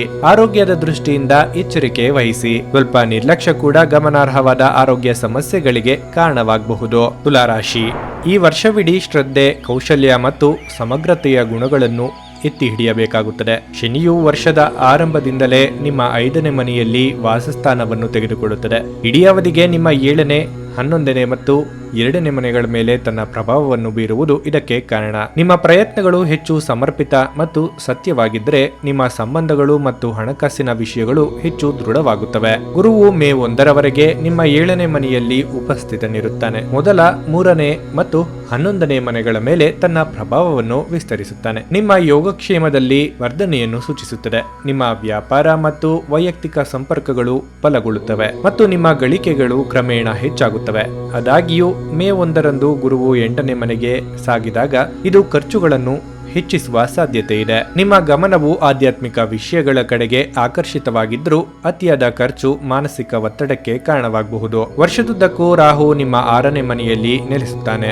ಆರೋಗ್ಯದ ಸಮಸ್ಯೆಯನ್ನು ಮುಂಚೂಣಿಗೆ ತರುತ್ತದೆ. ಆದರೂ ರಾಹು ಹಾದು ಹೋಗುವ ಸ್ವಭಾವವನ್ನು ಹೊಂದಿರುತ್ತಾನೆ. ನಿಮ್ಮ ಖರ್ಚುಗಳ ಮೇಲೆ ನಿಯಂತ್ರಣವನ್ನು ಕಾಪಾಡಿಕೊಳ್ಳಬೇಕು. ವರ್ಷದ ಆರಂಭಿಕ ತಿಂಗಳುಗಳು ತುಲಾರಾಶಿಯ ವ್ಯಕ್ತಿಗಳಿಗೆ ಪ್ರೀತಿಯ ವಿಷಯಗಳಿಗೆ ಅನುಕೂಲಕರವಾಗಿರುತ್ತದೆ. 2ನೇ ಮನೆಯಲ್ಲಿ ಶುಕ್ರ ಮತ್ತು ಬುಧನ ಉಪಸ್ಥಿತಿಯು ನಿಮ್ಮ ಪ್ರೀತಿ ಪಾತ್ರರಿಗೆ ಮತ್ತು ಇತರರಿಗೆ ನಿಮ್ಮನ್ನು ಮೆಚ್ಚಿಸುವಲ್ಲಿ ನಿಮ್ಮ ಯಶಸ್ಸನ್ನು ಸುಗಮಗೊಳಿಸುತ್ತದೆ. ಆದಾಗ್ಯೂ ವರ್ಷದ ಮಧ್ಯಾವಧಿಯಲ್ಲಿ ಕೆಲವು ಸವಾಲುಗಳು ಇರಬಹುದು. ಇನ್ನು ವರ್ಷದ ಉಳಿದ ಭಾಗವು ಪ್ರಾಣಿಯ ನಿರೀಕ್ಷೆಗಳಿಂದ ತುಂಬಿರುತ್ತದೆ ಮತ್ತು ಅಂತಿಮ ತಿಂಗಳುಗಳಲ್ಲಿ ಮದುವೆಯ ಪರಿಗಣನೆ ಕೂಡ ಇರುತ್ತದೆ. ಈ ವರ್ಷ ವೃತ್ತಿ ಜೀವನದಲ್ಲಿ ಧನಾತ್ಮಕ ಫಲಿತಾಂಶಗಳು ತೋರಿ ಬರುತ್ತವೆ. ಗುರು ಹಾಗೂ ಶನಿಯ ಸ್ಥಾನದಿಂದಾಗಿ ನೀವು ಹೊಸ ಉದ್ಯೋಗಾವಕಾಶಗಳನ್ನು ಪಡೆದುಕೊಳ್ಳಬಹುದು ಮತ್ತು ಉನ್ನತ ಅಧಿಕಾರಿಗಳ ಅನುಮೋದನೆಯೊಂದಿಗೆ ನಿಮ್ಮ ಪ್ರಸ್ತುತ ವೃತ್ತಿಯಲ್ಲಿ ಕ್ರಮೇಣ ಪ್ರಗತಿಯನ್ನು ಸಾಧಿಸಬಹುದು. ಇನ್ನು ಮಾರ್ಚ್ ಮತ್ತು ಏಪ್ರಿಲ್ ತಿಂಗಳುಗಳಲ್ಲಿ ಎಚ್ಚರಿಕೆಯನ್ನು ಸೂಚಿಸಲಾಗುತ್ತದೆ. ವಿದ್ಯಾರ್ಥಿಗಳಿಗೆ ಈ ವರ್ಷ ತನ್ನ ಸವಾಲುಗಳಿರುತ್ತವೆ. ಶನಿಯ ಪ್ರಭಾವವು ಶ್ರದ್ಧೆಯಿಂದ ಕೆಲಸ ಮಾಡಲು ಪ್ರೋತ್ಸಾಹಿಸುತ್ತದೆ. ನೀವು ಹೆಚ್ಚು ಸಮರ್ಪಣಾ ಭಾವದಿಂದ ಹೂಡಿಕೆ ಮಾಡಿದರೆ ಸ್ಪರ್ಧಾತ್ಮಕ ಪರೀಕ್ಷೆಗಳಲ್ಲಿಯೂ ಸಹ ನಿಮ್ಮ ಯಶಸ್ಸಿನ ಸಾಧ್ಯತೆಗಳು ಹೆಚ್ಚುತ್ತವೆ. ವರ್ಷದ ಆರಂಭವು ಕುಟುಂಬ ಜೀವನಕ್ಕೆ ಉತ್ತಮವಾಗಿದೆ. 2ನೇ ಮನೆಯಲ್ಲಿ ಶುಕ್ರ ಮತ್ತು ಬುಧನ ಉಪಸ್ಥಿತಿಯು ನಿಮ್ಮ ಕುಟುಂಬದ ಸದಸ್ಯರ ಹೃದಯದಲ್ಲಿ ವಿಶೇಷ ಸ್ಥಾನವನ್ನು ನಿರ್ಮಿಸಲು ಅನುಕೂಲಕರವಾಗಿಸುತ್ತದೆ. ವರ್ಷದ ಆರಂಭವು ವೈವಾಹಿಕ ಸಂಬಂಧಗಳಿಗೆ ಸಹ ಅನುಕೂಲಕರವಾಗಿರುತ್ತದೆ. ಗುರುವು 7ನೇ ಮನೆಯಲ್ಲಿ ನೆಲೆಸಿರುವುದರಿಂದ ವರ್ಷವಿಡೀ ನಿಮಗೆ ಮಾರ್ಗದರ್ಶನ ನೀಡಲಾಗುತ್ತದೆ. ನಿಮ್ಮ ಜವಾಬ್ದಾರಿಗಳನ್ನು ಅರ್ಥ ಮಾಡಿಕೊಳ್ಳುವ ಮತ್ತು ನಿಮ್ಮ ಜೀವನ ಸಂಗಾತಿಯನ್ನು ನಿಭಾಯಿಸುವ ಮಹತ್ವವನ್ನು ಇದು ಒತ್ತಿ ಹೇಳುತ್ತದೆ. ಸಾಮರಸ್ಯದ ವೈವಾಹಿಕ ಜೀವನಕ್ಕೆ ಕೊಡುಗೆ ನೀಡುತ್ತದೆ. ವರ್ಷದ ಮಧ್ಯಾವಧಿಯಲ್ಲಿ ಕೆಲವು ದೌರ್ಬಲ್ಯಗಳ ಹೊರತಾಗಿಯೂ ವರ್ಷದ ಆರಂಭವು ವ್ಯಾಪಾರದ ಅನ್ವೇಷಣೆಗಳಿಗೆ ಅನುಕೂಲಕರವಾಗಿರುತ್ತದೆ. ವರ್ಷದ ಮೊದಲಾರ್ಧವು ಆರ್ಥಿಕವಾಗಿ ಅನುಕೂಲಕರವಾಗಿರುತ್ತದೆ ಎಂದು ನಿರೀಕ್ಷಿಸಲಾಗಿದೆ. ಆದರೆ ಕೆಲವು ಸವಾಲುಗಳನ್ನು ಸಹ ನೀಡಬಹುದು. ಆರೋಗ್ಯದ ದೃಷ್ಟಿಕೋನದಿಂದ ಈ ವರ್ಷವು ಏರಿಳಿತಗಳಿಂದ ಕೂಡಿರುತ್ತದೆ. ವೃಶ್ಚಿಕ ರಾಶಿಯ ವ್ಯಕ್ತಿಗಳಿಗೆ ಈ ವರ್ಷ ಹೊಸ ಆರಂಭದ ಭರವಸೆಯನ್ನು ನೀಡುತ್ತದೆ. ವರ್ಷ ಪ್ರಾರಂಭವಾಗುತ್ತಿದ್ದಂತೆ ನಿಮ್ಮ ಸ್ವಂತ ರಾಶಿಯಲ್ಲಿ ಶುಕ್ರ ಮತ್ತು ಬುಧನ ಉಪಸ್ಥಿತಿಯು ನಿಮಗೆ ಸಕಾರಾತ್ಮಕ ಭಾವನೆಯನ್ನು ತುಂಬುತ್ತದೆ. ನಿಮ್ಮ ನಡವಳಿಕೆ ಮತ್ತು ಕಾಂತಿಯ ವರ್ಚಸ್ಸು ಜನರನ್ನು ನಿಮ್ಮ ಕಡೆಗೆ ಸೆಳೆಯುತ್ತದೆ. ನಿಮ್ಮನ್ನು ಆಕರ್ಷಣೆಯ ಕೇಂದ್ರ ಬಿಂದುವನ್ನಾಗಿ ಮಾಡುತ್ತದೆ. ವರ್ಷದ ಆರಂಭಿಕ ಹಂತಗಳಲ್ಲಿ ನಿಮ್ಮ ರಾಶಿಯ ಅಧಿಪತಿಯಾದ ಮಂಗಳನು ಸೂರ್ಯನೊಂದಿಗೆ 2ನೇ ಮನೆಯಲ್ಲಿ ವಾಸಿಸುತ್ತಾನೆ. ಇದು ನಿಮ್ಮ ಆರ್ಥಿಕ ಪರಿಸ್ಥಿತಿಯಲ್ಲಿ ಪ್ರಗತಿಯನ್ನು ನೀಡುತ್ತದೆ. ಮೇ 1ರವರೆಗೆ 6ನೇ ಮನೆಯಲ್ಲಿರುವ ಗುರುವು ತನ್ನ ವಾಸ್ತವ್ಯವನ್ನು ಮುಂದುವರಿಸುತ್ತದೆ.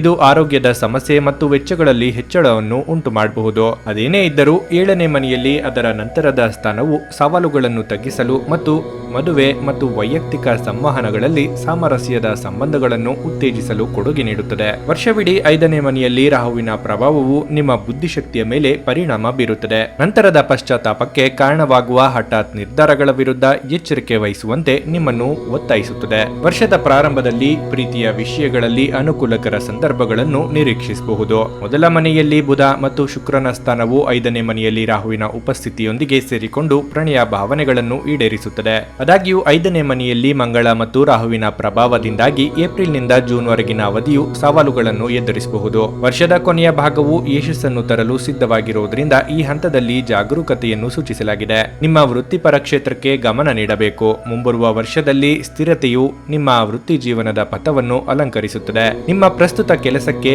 ನಿಮ್ಮ ಸಮರ್ಪಣೆ ಧನಾತ್ಮಕ ಫಲಿತಾಂಶಗಳನ್ನು ನೀಡುತ್ತದೆ ಮತ್ತು ಉದ್ಯೋಗ ಬದಲಾವಣೆಗಳಿಗೆ ಅವಕಾಶಗಳು ಉದ್ಭವಿಸಬಹುದು. ನೀವು ಬಯಸಿದಲ್ಲಿ ನಿಮ್ಮ ಅನುಕೂಲಕ್ಕೆ ಅನುಗುಣವಾಗಿ ಉದ್ಯೋಗ ಪರಿವರ್ತನೆಗಳು ಕಾರ್ಯಸಾಧ್ಯವಾಗಿದ್ದು ಅಕ್ಟೋಬರ್ನಲ್ಲಿ ಬಡ್ತಿಯ ನಿರೀಕ್ಷೆಗಳು ಸಹ ಇವೆ. ವಿದ್ಯಾರ್ಥಿಗಳಿಗೆ ಈ ವರ್ಷವು ಮಿಶ್ರ ಫಲಿತಾಂಶಗಳನ್ನು ನೀಡುತ್ತದೆ. 5ನೇ ಮನೆಯಲ್ಲಿ ರಾಹುವಿನ ಪ್ರಭಾವವು ನಿಮ್ಮ ಬುದ್ಧಿಶಕ್ತಿಯನ್ನು ಉತ್ತೇಜಿಸುತ್ತದೆ. ಆದರೂ ಶಿಕ್ಷಣದ ಕಡೆಗೆ ನಿಮ್ಮ ಗಮನ ನೀಡುವಲ್ಲಿ ಕೆಲವು ಸವಾಲುಗಳನ್ನು ಉಂಟು ಮಾಡಬಹುದು. ಕೌಟುಂಬಿಕ ದೃಷ್ಟಿಕೋನದಿಂದ ಈ ವರ್ಷದಲ್ಲಿ ಮಧ್ಯಮ ಸಮತೋಲನವನ್ನು ನಿರೀಕ್ಷಿಸಲಾಗಿದೆ. 4ನೇ ಮನೆಯಲ್ಲಿ ಶನಿಯ ಉಪಸ್ಥಿತಿಯು ಇದು ನಿಮ್ಮ ಹೆಚ್ಚಿನ ಸಮಯವನ್ನು ಕುಟುಂಬದ ವಿಷಯಗಳಿಗೆ ನಿಮ್ಮ ಲಭ್ಯತೆಯನ್ನು ಸೀಮಿತಗೊಳಿಸುತ್ತದೆ. ಇತರರೊಂದಿಗೆ ಸಂವಹನ ನಡೆಸುವಾಗ ನಯವಾಗಿರುವುದು ಉತ್ತಮ, ಏಕೆಂದರೆ ಕಠಿಣ ಪದಗಳು ಸಂಬಂಧಗಳನ್ನು ಕೆಡಿಸಬಹುದು. ವೃಶ್ಚಿಕ ರಾಶಿಯವರಿಗೆ ವೈವಾಹಿಕ ಜೀವನವು ವರ್ಷವಿಡೀ ಏರಿಳಿತಗಳಿಂದ ಕೂಡಿರುತ್ತದೆ. 7ನೇ ಮನೆಯಲ್ಲಿ ಬುಧ ಮತ್ತು ಶುಕ್ರನ ಉಪಸ್ಥಿತಿಯೊಂದಿಗೆ ವರ್ಷದ ಆರಂಭವು ಅನುಕೂಲಕರವಾಗಿದ್ದರೂ ಮೇ 1ರವರೆಗೆ ಗುರುವು 6ನೇ ಮನೆಯಲ್ಲಿ ಇರುವಾಗ ಎಚ್ಚರಿಕೆಯನ್ನು ಸೂಚಿಸಲಾಗುತ್ತದೆ. ಇದು ಮದುವೆಯ ವಿಚಾರವಾಗಿ ಅನುಕೂಲಕರವಾಗಿರುವುದಿಲ್ಲ. ವ್ಯಾಪಾರ ವ್ಯವಹಾರಗಳಲ್ಲಿ ಯಶಸ್ಸಿನ ಅವಕಾಶಗಳು ಬರುತ್ತವೆ. ಈ ವರ್ಷ ಆರ್ಥಿಕ ಪ್ರಗತಿ ಪ್ರಗತಿಯನ್ನು ನಿರೀಕ್ಷಿಸಲಾಗಿದೆ. ವಿಶೇಷವಾಗಿ ವರ್ಷದ ಮೊದಲಾರ್ಧದಲ್ಲಿ ಆರೋಗ್ಯಕ್ಕೆ ಆರೈಕೆ ಅಗತ್ಯಗಳಿಗೆ ಆದ್ಯತೆ ನೀಡುವುದು ಉತ್ತಮ. ಧನಸ್ಸು ರಾಶಿ, ಈ ವರ್ಷ ನಿಮಗೆ ಭರವಸೆಯಿಂದ ತುಂಬಿರುತ್ತದೆ. ಆದಾಗ್ಯೂ ವರ್ಷ ಪ್ರಾರಂಭವಾಗುತ್ತಿದ್ದಂತೆ ನಿಮ್ಮ ಚಿಹ್ನೆಯಲ್ಲಿ ಸೂರ್ಯ ಮತ್ತು ಮಂಗಳನ ಉಪಸ್ಥಿತಿಯು ಉತ್ತುಂಗಕ್ಕೇರಿರುವ ಭಾವನೆಯನ್ನು ಪ್ರಚೋದಿಸಬಹುದು. ಹಠಾತ್ ಮಾತು ಅಥವಾ ಆತುರದ ನಿರ್ಧಾರಗಳಿಂದ ದೂರವಿರುವುದು ಒಳ್ಳೆಯದು, ಏಕೆಂದರೆ ಈ ಕ್ರಮಗಳು ನಿಮ್ಮ ವ್ಯವಹಾರವನ್ನು ಮಾತ್ರವಲ್ಲದೆ ನಿಮ್ಮ ವೈಯಕ್ತಿಕ ಜೀವನದ ಮೇಲೂ ಪರಿಣಾಮ ಬೀರಬಹುದು. ವರ್ಷದ ಆರಂಭಿಕ ಹಂತದಲ್ಲಿ ಗುರುವು ನಿಮ್ಮ 5ನೇ ಮನೆಯನ್ನು ಪ್ರವೇಶಿಸುತ್ತದೆ. ಇದು ನಿಮ್ಮ ಪ್ರಣಯ ಸಂಬಂಧದಲ್ಲಿ ಬದಲಾವಣೆ ತರಲಿದೆ. ಅದೃಷ್ಟದ ಉತ್ತೇಜನ ಮತ್ತು ಆರ್ಥಿಕ ವಿಷಯಗಳಲ್ಲಿ ಧನಾತ್ಮಕ ಪ್ರಗತಿಯನ್ನು ನೀಡುತ್ತದೆ. ಉತ್ತೇಜಕ ಸುದ್ದಿಗಳು ಅಥವಾ ಕುಟುಂಬ ವಿಸ್ತರಣೆಯಾಗಬಹುದು. ವಿದ್ಯಾರ್ಥಿಗಳಿಗೂ ಧನಾತ್ಮಕ ಫಲಿತಾಂಶಗಳನ್ನು ನಿರೀಕ್ಷಿಸಬಹುದು. ಮೇ 1ರ ನಂತರ ಗುರುವು ನಿಮ್ಮ 6ನೇ ಮನೆಗೆ ಪ್ರವೇಶಿಸುತ್ತಾನೆ. ಗುರುವು ಹಿಂದೆ ಅನುಕೂಲಕರ ಫಲಿತಾಂಶಗಳನ್ನು ನೀಡಿದ ಪ್ರದೇಶಗಳಲ್ಲಿ ಆರೋಗ್ಯ ಸಮಸ್ಯೆ ಕಾಡಬಹುದು. ವರ್ಷದುದ್ದಕ್ಕೂ 3ನೇ ಮನೆಯಲ್ಲಿ ಶನಿಯ ಉಪಸ್ಥಿತಿಯು ನಿಮಗೆ ಧೈರ್ಯ ಮತ್ತು ದೃಢತೆಯನ್ನು ತುಂಬುತ್ತದೆ. ಈ ವರ್ಷ ಆಲಸ್ಯವನ್ನು ಜಯಿಸುವುದು ಗಮನಾರ್ಹ ಸಾಧನೆಗಳಿಗೆ ದಾರಿ ಮಾಡಿಕೊಡಬಹುದು. ವರ್ಷದ ಆರಂಭಿಕ ಅವಧಿಯು ಪ್ರಣಯ ಸಂಬಂಧಗಳಿಗೆ ಭರವಸೆ ನೀಡುತ್ತದೆ. 5ನೇ ಮನೆಯಲ್ಲಿ ಉಪಸ್ಥಿತನಿರುವ ಗುರು ನಿಮ್ಮ ಪ್ರೀತಿಯ ಜೀವನವನ್ನು ಸಂತೋಷದಿಂದ ತುಂಬುವ ಭರವಸೆ ನೀಡುತ್ತದೆ. ಆದಾಗ್ಯೂ ನಿಮ್ಮ ರಾಶಿಯಲ್ಲಿ ಮಂಗಳ ಮತ್ತು ಸೂರ್ಯನ ಪ್ರಭಾವವು ಸವಾಲುಗಳಿಗೆ ಕಾರಣವಾಗಬಹುದು. ಈ ಸವಾಲುಗಳನ್ನು ಎಚ್ಚರಿಕೆಯಿಂದ ದಾಟಿದರೆ ಪ್ರೀತಿಯಿಂದ ತುಂಬಿದ ವರ್ಷಕ್ಕೆ ಇದು ವೇದಿಕೆಯಾಗುತ್ತದೆ. ವೃತ್ತಿಪರ ಕ್ಷೇತ್ರದಲ್ಲಿ ಏರಿಳಿತಗಳ ಮಿಶ್ರಣವಿರುತ್ತದೆ. ವೃತ್ತಿ ಜೀವನದಲ್ಲಿ ಕೆಲವು ಅಡೆತಡೆಗಳು ಉಂಟಾಗಬಹುದು. ವರ್ಷದ ಆರಂಭವು ವಿದ್ಯಾರ್ಥಿಗಳಿಗೆ ಉತ್ತಮವಾಗಿದೆ. ಗುರುವಿನ ಆಶೀರ್ವಾದವು ಗುಣಮಟ್ಟದ ಶಿಕ್ಷಣವನ್ನು ಸುಗಮಗೊಳಿಸುತ್ತದೆ. ಸ್ಪರ್ಧಾತ್ಮಕ ಪರೀಕ್ಷೆಗಳಿಗೆ ತಯಾರಿ ನಡೆಸುತ್ತಿರುವ ವಿದ್ಯಾರ್ಥಿಗಳಿಗೆ ಸಂಭಾವ್ಯ ಯಶಸ್ಸಿನೊಂದಿಗೆ ವರ್ಷದ ಕೊನೆಯ ಭಾಗವು ತೃಪ್ತಿಯನ್ನು ತರುವ ನಿರೀಕ್ಷೆಯಿದೆ. ಇನ್ನು 3ನೇ ಮನೆಯಲ್ಲಿ ಶನಿಯ ಉಪಸ್ಥಿತಿ ಮತ್ತು 4ನೇ ಮನೆಯಲ್ಲಿ ರಾಹುವಿನ ಪ್ರಭಾವದಿಂದಾಗಿ ವರ್ಷದ ಆರಂಭದಿಂದ ಕುಟುಂಬದ ವಿಚಾರವಾಗಿ ಕೆಲವು ಏರಿಳಿತಗಳನ್ನು ಅನುಭವಿಸಬೇಕಾಗಿ ಬರಬಹುದು. ವಿವಾಹಿತ ವ್ಯಕ್ತಿಗಳಿಗೆ ವರ್ಷದ ಆರಂಭವು ಕೆಲವು ಸವಾಲುಗಳನ್ನು ನೀಡಬಹುದು. ಇದು ಮಂಗಳ ಮತ್ತು ಸೂರ್ಯನ ಪರಿಣಾಮಗಳಿಂದ ಉತ್ತೇಜನಗೊಳ್ಳುತ್ತದೆ. ಇದು ಸಂಗಾತಿಯ ನಡುವಿನ ಘರ್ಷಣೆಗೆ ಕಾರಣವಾಗುತ್ತದೆ. ಈ ಸಂದರ್ಭಗಳನ್ನು ತಪ್ಪಿಸಲು ಎಚ್ಚರಿಕೆ ವಹಿಸುವುದು ಬಹಳ ಮುಖ್ಯವಾಗಿದೆ. ವರ್ಷದ ಕೊನೆಯ ತ್ರೈಮಾಸಿಕವು ವೈವಾಹಿಕ ವ್ಯವಹಾರಗಳಿಗೆ ಸ್ಥಿರತೆಯನ್ನು ತರುವ ಸಾಧ್ಯತೆ ಇದೆ. ವ್ಯಾಪಾರ ಉದ್ಯಮಗಳು ಸಕಾರಾತ್ಮಕ ಆರಂಭಕ್ಕೆ ಸಿದ್ಧವಾಗಿವೆ. ಪ್ರಗತಿಗೆ ಅವಕಾಶಗಳು ಮತ್ತು ಸರ್ಕಾರಿ ವಲಯದಿಂದ ಸಂಭಾವ್ಯ ಲಾಭಗಳು ಬರಲಿವೆ. ವರ್ಷದ ಮಧ್ಯದ ಹಂತವು ಗಮನಾರ್ಹ ಸಾಧನೆಗಳ ಭರವಸೆಯನ್ನು ಹೊಂದಿದೆ. ವರ್ಷದ ಆರಂಭವು ಹೆಚ್ಚಿದ ಖರ್ಚುಗಳಿಗೆ ಸಾಕ್ಷಿಯಾಗಬಹುದು. 12ನೇ ಮನೆಯಲ್ಲಿ ಶುಕ್ರ ಮತ್ತು ಬುಧನ ಪ್ರಭಾವವು ಖರ್ಚುಗಳನ್ನು ಹೆಚ್ಚಿಸಬಹುದು. ಆದಾಗ್ಯೂ ವರ್ಷದ ಪ್ರಾರಂಭದಲ್ಲಿ ಗುರುವಿನ ಸ್ಥಾನವು ಆದಾಯ ಮತ್ತು ವೆಚ್ಚಗಳ ನಡುವೆ ಸಮತೋಲನವನ್ನು ಕಾಪಾಡಿಕೊಳ್ಳಲು ಸಹಾಯ ಮಾಡುತ್ತದೆ. ಒಟ್ಟಾರೆ ಯಶಸ್ಸಿಗೆ ಕೊಡುಗೆ ನೀಡುತ್ತದೆ. ವರ್ಷದ ಪ್ರಾರಂಭದಲ್ಲಿ ಗಣನೀಯ ಸಂಪತ್ತನ್ನು ಸಂಗ್ರಹಿಸುವ ಸಾಧ್ಯತೆಯೂ ಇದೆ. ಅನವಶ್ಯಕ ಖರ್ಚುಗಳ ವಿವೇಕಯುತ ನಿರ್ವಹಣೆ ಬಹಳ ಮುಖ್ಯವಾಗಿರುತ್ತದೆ. ಇನ್ನು ಆರೋಗ್ಯ ವಿಚಾರವಾಗಿ ಆರೋಗ್ಯವು ಈ ವರ್ಷ ಪೂರ್ತಿ ಉತ್ತಮವಾಗಿರುತ್ತದೆ ಎಂದು ನಿರೀಕ್ಷಿಸಲಾಗಿದೆ. 4ನೇ ಮನೆಯಲ್ಲಿ ರಾಹು ಮತ್ತು 10ನೇ ಮನೆಯಲ್ಲಿ ಕೇತುವಿನ ಪ್ರಭಾವದಿಂದಾಗಿ ಕೆಲವು ಸೋಂಕುಗಳ ವಿರುದ್ಧ ಎಚ್ಚರಿಕೆಯ ಅಗತ್ಯವನ್ನು ಸೂಚಿಸುತ್ತದೆ. ಮೇ 1ರಿಂದ ನಿಮ್ಮ ರಾಶಿಚಕ್ರದ ಅಧಿಪತಿ ಗುರು 6ನೇ ಮನೆಗೆ ಸಂಚರಿಸುವುದು ನಿಮ್ಮ ಆರೋಗ್ಯದ ಮೇಲೆ ಪರಿಣಾಮ ಬೀರಬಹುದು. ನಿಮ್ಮ ಸ್ವಂತ ಆರೈಕೆಗೆ ಆದ್ಯತೆ ನೀಡುವುದು ಮತ್ತು ಯೋಗಕ್ಷೇಮವನ್ನು ಉತ್ತೇಜಿಸುವ ಚಟುವಟಿಕೆಗಳಲ್ಲಿ ತೊಡಗಿಸಿಕೊಳ್ಳುವುದು ಈ ಅವಧಿಯಲ್ಲಿ ಅತ್ಯಗತ್ಯ. ಮಕರ ರಾಶಿ, ಈ ವರ್ಷ ನಿಮಗೆ ಸಕಾರಾತ್ಮಕ ಆರ್ಥಿಕ ಫಲಿತಾಂಶಗಳನ್ನು ನಿರೀಕ್ಷಿಸಲಾಗಿದೆ. ಶನಿಯ ಸ್ಥಾನದಿಂದಾಗಿ ನಿಮ್ಮ ಆರ್ಥಿಕ ಸ್ಥಿರತೆಯನ್ನು ಇದು ಬಲಪಡಿಸುತ್ತದೆ. ಸವಾಲುಗಳು ನಿಮ್ಮನ್ನು ತಡೆಯುವುದಿಲ್ಲ, ಬದಲಾಗಿ ನೀವು ಅವುಗಳನ್ನು ನೇರವಾಗಿ ಎದುರಿಸುತ್ತೀರಿ. ಪ್ರಣಯದ ವಿಷಯಗಳಲ್ಲಿ ಗಣನೀಯ ಪ್ರಗತಿಯನ್ನು ನಿರೀಕ್ಷಿಸಲಾಗಿದೆ. ಮೇ 1ರವರೆಗೆ 4ನೇ ಮನೆಯಲ್ಲಿ ಗುರುವಿನ ಉಪಸ್ಥಿತಿಯು ನಿಮ್ಮ ಕುಟುಂಬ ಜೀವನದಲ್ಲಿ ಸಂತೋಷವನ್ನು ತುಂಬುವುದು ಮಾತ್ರವಲ್ಲದೆ ನಿಮ್ಮ ವೃತ್ತಿ ಜೀವನದ ಸಾಧನೆಗಳಿಗೆ ಕೊಡುಗೆ ನೀಡುತ್ತದೆ. ಮೇ 1ರ ನಂತರ ಗುರುವು 5ನೇ ಮನೆಗೆ ಸಂಚರಿಸುವುದು ಕುಟುಂಬ ಸಂಬಂಧಿತ ಬೆಳವಣಿಗೆಯನ್ನು ಸೂಚಿಸುತ್ತದೆ. ವರ್ಷವಿಡೀ ನಿಮ್ಮ 3ನೇ ಮನೆಯಲ್ಲಿ ಸ್ಥಾನ ಪಡೆದಿರುವ ಗುರುವಿನ ಉಪಸ್ಥಿತಿಯು ನಿಮ್ಮನ್ನು ಲೆಕ್ಕಾಚಾರದ ವ್ಯಕ್ತಿಯನ್ನಾಗಿ ಮಾಡುತ್ತದೆ. ಇದು ನಿಮ್ಮ ವ್ಯಾಪಾರದ ಅನ್ವೇಷಣೆಗಳಲ್ಲಿ ಗಮನಾರ್ಹ ಯಶಸ್ಸನ್ನು ಉಂಟು ಮಾಡುತ್ತದೆ. ಇತರರ ವ್ಯವಹಾರಗಳಲ್ಲಿ ಮಧ್ಯ ಪ್ರವೇಶಿಸದಿರುವುದು ನಿಮ್ಮ ಸಾಧನೆಗಳಲ್ಲಿ ಪ್ರಮುಖ ಅಂಶವಾಗಿದೆ. ಇದು ನಿಮ್ಮ ಕುಟುಂಬದ ಬಂಧಗಳನ್ನು ಬಲಪಡಿಸುವ ಪ್ರಾಮುಖ್ಯತೆಯನ್ನು ಒತ್ತಿ ಹೇಳುತ್ತದೆ. ವರ್ಷವಿಡೀ ಯಶಸ್ಸಿನ ಸಾಮರ್ಥ್ಯವನ್ನು ನೀಡುತ್ತದೆ. ವರ್ಷದ ಆರಂಭವು ಪ್ರಣಯ ಸಂಬಂಧಗಳನ್ನು ಸಮೃದ್ಧಗೊಳಿಸುವ ಭರವಸೆಯನ್ನು ಹೊಂದಿದೆ. ನಿಮ್ಮ ಸಂಗಾತಿಯೊಂದಿಗೆ ನಿಮ್ಮ ಸಂಪರ್ಕವನ್ನು ಗಾಢಗೊಳಿಸುತ್ತದೆ. ಇದು ಪರಸ್ಪರ ನಂಬಿಕೆಯ ಬೆಳವಣಿಗೆಗೆ ಕಾರಣವಾಗುತ್ತದೆ. ನಿಮ್ಮ ವೃತ್ತಿ ಜೀವನವು ಗಣನೀಯ ಸಾಧನೆಗಳಿಗೆ ಸಾಕ್ಷಿಯಾಗಬಹುದು. ಆದರೆ ವಿದ್ಯಾರ್ಥಿಗಳಲ್ಲಿ ಶ್ರದ್ಧೆಯ ಪ್ರಯತ್ನಗಳು ಮತ್ತು ಗಮನವು ಅವರ ಕೌಶಲ್ಯಗಳನ್ನು ಹೆಚ್ಚಿಸಬಹುದು. ಇದು ಶೈಕ್ಷಣಿಕ ಸಾಧನೆಗಳಿಗೆ ಕಾರಣವಾಗುತ್ತದೆ. ಉನ್ನತ ಶಿಕ್ಷಣವನ್ನು ಅನುಸರಿಸುತ್ತಿರುವವರು ಕೆಲವು ಸವಾಲುಗಳನ್ನು ಎದುರಿಸಬಹುದು. ನಿಮ್ಮ ವೈವಾಹಿಕ ಜೀವನದಲ್ಲಿ ಎಚ್ಚರಿಕೆಯಿಂದಿರಲು ಸೂಚಿಸಲಾಗುತ್ತದೆ. ಆರೋಗ್ಯದ ದೃಷ್ಟಿಕೋನದಿಂದ ಈ ವರ್ಷವು ಸಣ್ಣ ಆರೋಗ್ಯ ಸಮಸ್ಯೆಗಳನ್ನು ಮಾತ್ರ ನೀಡಬಹುದು. ಕುಂಭರಾಶಿ, ಈ ವರ್ಷ ನಿಮಗೆ ಮಹತ್ವದ ಭರವಸೆಯನ್ನು ಹೊಂದಿದೆ ಎಂದು ಸೂಚಿಸುತ್ತದೆ. ನಿಮ್ಮ ರಾಶಿಚಕ್ರದ ಅಧಿಪತಿ ಶನಿಯು ವರ್ಷವಿಡೀ ನಿಮ್ಮ ಸ್ವಂತ ರಾಶಿಯಲ್ಲಿ ತನ್ನ ಪ್ರಭಾವವನ್ನು ಮುಂದುವರಿಸುತ್ತಾನೆ. ಇದು ನಿಮ್ಮ ಜೀವನದ ವಿವಿಧ ಅಂಶಗಳಲ್ಲಿ ಅನುಕೂಲಕರ ಫಲಿತಾಂಶಗಳನ್ನು ನೀಡುತ್ತದೆ. ನೀವು ಸಮರ್ಪಣೆ ಮತ್ತು ಶ್ರದ್ಧೆಯಿಂದ ಕಾರ್ಯಗಳನ್ನು ನಿಭಾಯಿಸಿ. ನಿಮ್ಮ ವೃತ್ತಿಪರ ಕ್ಷೇತ್ರದಲ್ಲಿ ನಿಮ್ಮ ಸ್ಥಾನವನ್ನು ಗಟ್ಟಿಗೊಳಿಸುವುದರಿಂದ ಮತ್ತು ನಿಮ್ಮ ಗೆಳೆಯರಿಗಿಂತ ನಿಮ್ಮನ್ನು ಮುಂದೆ ಇಡುವುದರಿಂದ ಇದು ನಿಮ್ಮ ಜೀವನದಲ್ಲಿ ಶಿಸ್ತಿನ ಪ್ರಜ್ಞೆಯನ್ನು ಹೆಚ್ಚಿಸುತ್ತದೆ. ಮೇ 1ರವರೆಗೆ ನಿಮ್ಮ 3ನೇ ಮನೆಯಲ್ಲಿ ಗುರುವಿನ ಉಪಸ್ಥಿತಿಯು ಹೆಚ್ಚಿನ ಆದಾಯಕ್ಕೆ ಮತ್ತು ನಿಮ್ಮ ವೈವಾಹಿಕ ಜೀವನಕ್ಕೆ ಅನುಕೂಲಕರ ವಾತಾವರಣಕ್ಕೆ ಕೊಡುಗೆ ನೀಡುತ್ತದೆ. ಅದೃಷ್ಟದೊಂದಿಗೆ ನಿಮ್ಮ ವ್ಯಾಪಾರದ ಅನ್ವೇಷಣೆಗಳಲ್ಲಿ ಬೆಳವಣಿಗೆ ಮತ್ತು ಅನುಕೂಲಕರ ಫಲಿತಾಂಶಗಳನ್ನು ನಿರೀಕ್ಷಿಸಿ. ಮೇ 1ರ ನಂತರ ಗುರು ನಿಮ್ಮ 4ನೇ ಮನೆಗೆ ಚಲಿಸುವಾಗ ಇದು ಸಾಮರಸ್ಯದ ಕುಟುಂಬ ಸಂಬಂಧಗಳನ್ನು ಉತ್ತೇಜಿಸುತ್ತದೆ. ವರ್ಷದ ಪ್ರಾರಂಭವು ಸೂರ್ಯ ಮತ್ತು ಮಂಗಳನ ಪ್ರಭಾವಗಳಿಂದ ಪ್ರಣಯ ಸಂಬಂಧಗಳಲ್ಲಿ ಸ್ವಲ್ಪ ಒತ್ತಡವನ್ನು ಅನುಭವಿಸಬಹುದು. ಆದಾಗ್ಯೂ ಈ ಉದ್ವಿಗ್ನತೆಯು ವರ್ಷದ ಕೊನೆಯ ಭಾಗದಲ್ಲಿ ಧನಾತ್ಮಕವಾಗಿ ರೂಪಾಂತರಗೊಳ್ಳುವ ನಿರೀಕ್ಷೆ ಇದೆ. ನಿಮ್ಮ ಪ್ರಯತ್ನಗಳು ನಿಮ್ಮ ಸಂಬಂಧಗಳನ್ನು ಪೋಷಿಸುವ ಕಡೆಗೆ ನಿರ್ದೇಶಿಸಲ್ಪಡುತ್ತವೆ. ಕ್ರಮೇಣ ಬಲವಾದ ಭಾವನಾತ್ಮಕ ಸಂಪರ್ಕಗಳನ್ನು ಹೆಚ್ಚಿಸುತ್ತದೆ. ಶನಿಯ ಪ್ರಭಾವದಿಂದ ನಿಮ್ಮ ವೃತ್ತಿಯಲ್ಲಿ ಗಣನೀಯ ಯಶಸ್ಸನ್ನು ಪಡೆಯಬಹುದು. ಇದು ನಿಮ್ಮ ಉದ್ಯೋಗ ಮತ್ತು ವ್ಯಾಪಾರ ಪ್ರಯತ್ನಗಳಲ್ಲಿ ಸಾಧನೆಗಳಿಗೆ ಕಾರಣವಾಗುತ್ತದೆ. ವಿದ್ಯಾರ್ಥಿಗಳು ಆರಂಭದಲ್ಲಿ ಗಮನ ಹರಿಸುವಲ್ಲಿ ತೊಂದರೆಗಳನ್ನು ಎದುರಿಸಬಹುದು, ಆದರೆ ವರ್ಷದ ಮಧ್ಯಭಾಗದಲ್ಲಿ ಯಶಸ್ಸಿನ ಸಾಮರ್ಥ್ಯವನ್ನು ಹೊಂದಬಹುದು. ಆರ್ಥಿಕವಾಗಿ ಏರಿಳಿತಗಳನ್ನು ಕಾಣಬಹುದು, ಹೀಗಾಗಿ ವಿವೇಕಯುತ ವೆಚ್ಚ ನಿರ್ವಹಣೆಗೆ ಸಲಹೆ ನೀಡಲಾಗುತ್ತದೆ. ಕೌಟುಂಬಿಕ ಜೀವನವು ಅನುಕೂಲಕರವಾಗಿ ಉಳಿಯುತ್ತದೆ ಎಂದು ನಿರೀಕ್ಷಿಸಲಾಗಿದೆ, ಆದರೆ ವೈವಾಹಿಕ ಸಂಬಂಧಗಳು ಏರಿಳಿತಗಳನ್ನು ಅನುಭವಿಸಬಹುದು. ಆರೋಗ್ಯದ ವಿಚಾರದಲ್ಲಿ ಉತ್ತಮವಾದ ಸಮಯವಾಗಿರುತ್ತದೆ, ಆದರೂ ನಿಮ್ಮ ಆರೋಗ್ಯಕ್ಕೆ ಅಪಾಯವನ್ನುಂಟು ಮಾಡುವ ಚಟುವಟಿಕೆಗಳನ್ನು ತಪ್ಪಿಸಲು ಸಲಹೆ ನೀಡಲಾಗುತ್ತದೆ. ಮೀನರಾಶಿ, ಈ ವರ್ಷ ನಿಮಗೆ ಭರವಸೆಯ ಅವಕಾಶಗಳನ್ನು ನಿರೀಕ್ಷಿಸಬಹುದು. ವರ್ಷವಿಡೀ ನಿಮ್ಮ ರಾಶಿ ಚಕ್ರದ ಅಧಿಪತಿಯಾದ ಗುರುವು ನಿಮ್ಮ 2ನೇ ಮನೆಯಲ್ಲಿ ಇರುವುದರಿಂದ ಇದು ನಿಮ್ಮ ಹಣಕಾಸು ಮತ್ತು ಕುಟುಂಬಕ್ಕೆ ರಕ್ಷಣೆ ನೀಡುತ್ತದೆ. ಸುಧಾರಿತ ಸಂವಹನವು ನಿಮ್ಮ ಸಂಬಂಧಗಳನ್ನು ಉತ್ಕೃಷ್ಟಗೊಳಿಸುತ್ತದೆ, ಆದರೆ ಸಂಪತ್ತನ್ನು ಸಂಗ್ರಹಿಸುವ ಸಾಧ್ಯತೆಯನ್ನು ಊಹಿಸಲಾಗಿದೆ. ಮೇ 1ರ ನಂತರ 3ನೇ ಮನೆಗೆ ಗುರುವಿನ ಸಂಚಾರವು ನಿಮ್ಮ ವ್ಯಾಪಾರದ ಭವಿಷ್ಯವನ್ನು ಹೆಚ್ಚಿಸುತ್ತದೆ, ಬೆಳವಣಿಗೆಯನ್ನು ಉತ್ತೇಜಿಸುತ್ತದೆ. ಸಂಭಾವ್ಯ ಆರ್ಥಿಕ ವಿಸ್ತರಣೆಯೊಂದಿಗೆ ನಿಮ್ಮ ವೈವಾಹಿಕ ಸಂಬಂಧಗಳಲ್ಲಿ ಕೆಲವು ಧನಾತ್ಮಕ ಬದಲಾವಣೆಗಳನ್ನು ಕಾಣಬಹುದು. ನಿಮ್ಮ ಜವಾಬ್ದಾರಿಗಳಿಗೆ ನಿಮ್ಮ ಸಮರ್ಪಣೆ ಗಮನಾರ್ಹವಾಗಿ ಹೆಚ್ಚಾಗುತ್ತದೆ. ಆದಾಗ್ಯೂ 12ನೇ ಮನೆಯಲ್ಲಿ ಶನಿಯ ಉಪಸ್ಥಿತಿಯು ಹಣಕಾಸಿನ ಎಚ್ಚರಿಕೆಯನ್ನು ನೀಡುತ್ತದೆ, ಏಕೆಂದರೆ ಕೆಲವು ರೀತಿಯ ಖರ್ಚುಗಳು ಹೆಚ್ಚಾಗಬಹುದು. ವಿದೇಶಿ ಪ್ರಯಾಣಕ್ಕೆ ಸಂಭವನೀಯ ಅವಕಾಶಗಳಿಗಾಗಿ ಸಿದ್ಧರಾಗಿರಿ. ಮೊದಲ ಮನೆಯಲ್ಲಿ ರಾಹು ಮತ್ತು 7ನೇ ಮನೆಯಲ್ಲಿ ಕೇತು ಇರುವುದರಿಂದ ವೈವಾಹಿಕ ಜೀವನದಲ್ಲಿ ಏರುಪೇರುಗಳನ್ನು ಸೂಚಿಸಲಾಗುತ್ತದೆ. ರಾಹು ಹಾಗೂ ಗುರುವಿನ ಸಂಯೋಗದಿಂದಾಗಿ ಸ್ನೇಹಿತರನ್ನು ಚೆನ್ನಾಗಿ ನೋಡಿಕೊಳ್ಳುವ ಮತ್ತು ಹಠಾತ್ ನಿರ್ಧಾರಗಳನ್ನು ತಪ್ಪಿಸುವ ಪ್ರಾಮುಖ್ಯತೆಯನ್ನು ಎತ್ತಿ ತೋರಿಸುತ್ತದೆ. ವರ್ಷದ ಆರಂಭವು ಪ್ರಣಯ ಸಂಬಂಧಗಳಿಗೆ ಭರವಸೆ ನೀಡುತ್ತದೆ. 5ನೇ ಮನೆಯ ಮೇಲೆ ಮಂಗಳನ ಪ್ರಭಾವವು ಸಣ್ಣ ಸವಾಲುಗಳಿಗೆ ಕಾರಣವಾಗಬಹುದು. ಸೂರ್ಯ ಮತ್ತು ಮಂಗಳನ ಸಂಯೋಜಿತ ಪರಿಣಾಮಗಳು ಸಂಬಂಧಗಳಲ್ಲಿ ಘರ್ಷಣೆಯನ್ನು ಹೆಚ್ಚಿಸುವ ಸಾಧ್ಯತೆ ಇರುವುದರಿಂದ ವರ್ಷದ ಮಧ್ಯದ ಅವಧಿಯಲ್ಲಿ ಜಾಗರೂಕರಾಗಿರಲು ಸಲಹೆ ನೀಡಲಾಗುತ್ತದೆ.